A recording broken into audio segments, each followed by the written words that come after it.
The wind whipped across the glass balcony of the high-rise penthouse, scattering papers from the desk of Alexander Vance, a man whose name alone could make boardrooms fall silent.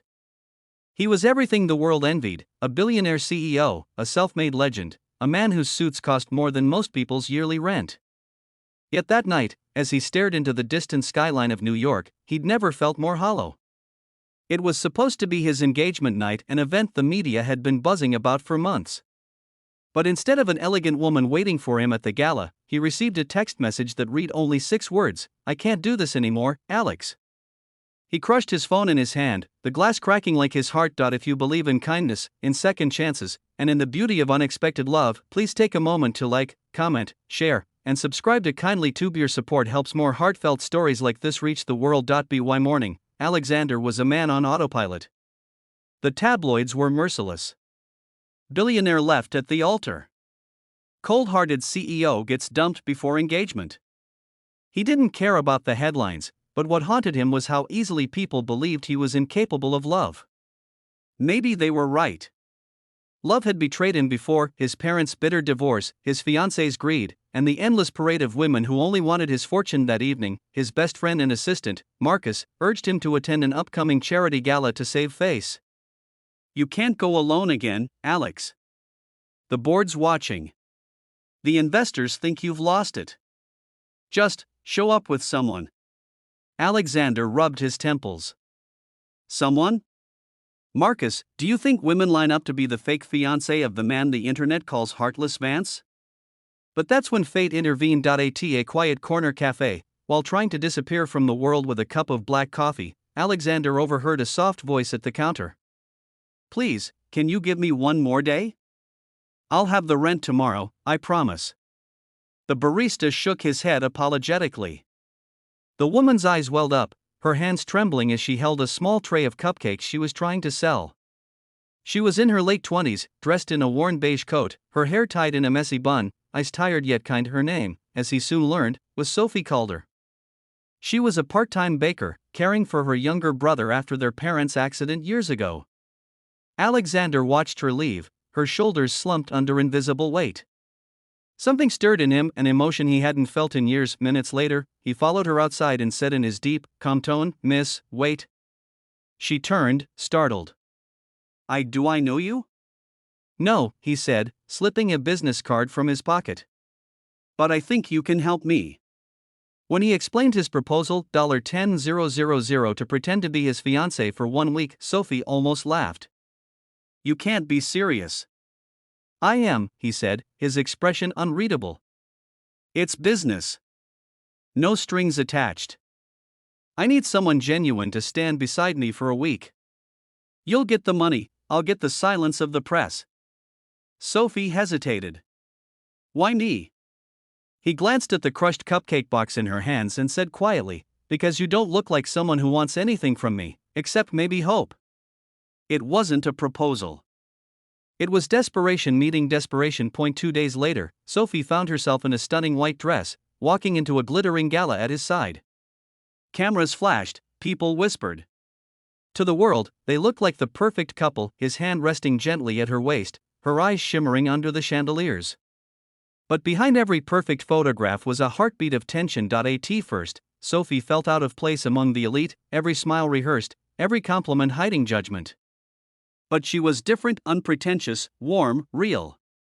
When an investor's wife mocked her lack of designer jewelry, Sophie simply smiled and said, "You can't buy the kind of shine that comes from happiness." Alexander watched her with growing fascination. Her words disarmed the cruelest tongues. Her laughter, unpolished but pure, softened the cold corners of his world. The woman he'd hired to play a role was unknowingly rewriting the script of his life. Each day of the week brought new moments, small, beautiful, fragile. Sophie teaching him how to roll dough in her tiny bakery kitchen, laughing when flour dusted his black suit. Him driving her to the park where she used to play with her brother, watching her eyes light up when he brought her hot chocolate instead of champagne. But somewhere between pretend smiles and stolen glances, something real began to bloom. Alexander found himself looking for her in every room. He started to remember how it felt to care, to want to care. And Sophie, though she tried to remind herself it was only a week, felt her heart betray her each time he smiled. That rare, gentle smile meant only for her. Still, she couldn't forget why she'd said yes. Her brother, Ryan, needed surgery she couldn't afford. The money from this deal would save him. Love had no place in this arrangement. She told herself that every night, but fate doesn't always listen. On the fifth night, a storm rolled over the city. The power went out in Sophie's apartment, and Alexander insisted she stay at his penthouse. They sat together by candlelight, the city below them flickering like a galaxy of broken stars. "Why did you really ask me?" she whispered. He stared into the flames. "Because I was tired of people pretending to love me. I thought, maybe if I paid someone to pretend, I'd finally control the pain. But you," his voice broke slightly. "You made me lose control in the best way possible." Sophie's heart pounded. "Don't say things you don't mean, Alex." "I've meant every word since the moment you smiled at me in that cafe," he said, reaching for her hand, but before she could respond, the lights returned, and so did reality. The contract would end in 2 days. The next morning, the tabloids erupted with a new scandal. Mystery fiancé exposed. Sophie Calder, waitress turned CEO's lover? The story spread like wildfire, twisted by cruel assumptions. Sophie faced reporters outside her bakery, their flashbulbs blinding her. Alexander rushed to her side, shielding her with his coat, but the damage was done. Tears filled her eyes as she turned to him. "This was never supposed to be real, Alex. I can't live in your world. I'm not built for it." That night, she left his penthouse without a word, leaving behind the envelope with his check untouched. For the first time in years, Alexander didn't go to work. He sat alone in his silent apartment, staring at the untouched plate of cupcakes she'd left him as a goodbye.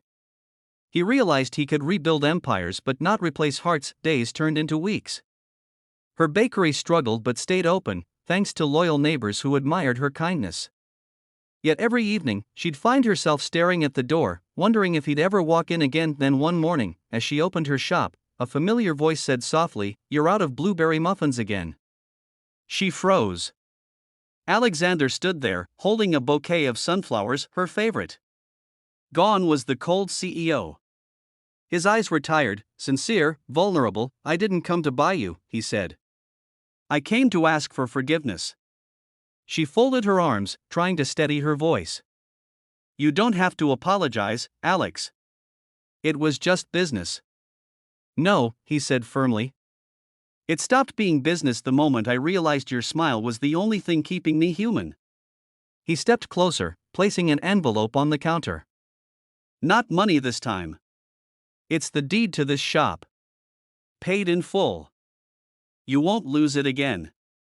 Her hands trembled as she opened it, realizing he'd bought back her bakery from the landlord who'd been threatening eviction. "I don't need anything else," he whispered. "Just a chance to be the man you made me believe I could be." Her eyes glistened with tears. "You don't need to pay for love, Alex." "I know," he said, smiling for the first time in weeks.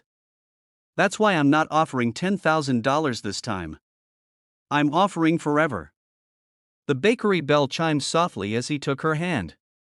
And in that small sunlit shop, surrounded by the smell of sugar and hope, the cold-hearted billionaire finally found warmth again, not in wealth, not in fame, but in a woman who had nothing to give except everything he needed. If this story touched your heart, please like, comment, share, and subscribe to Kindly Tube.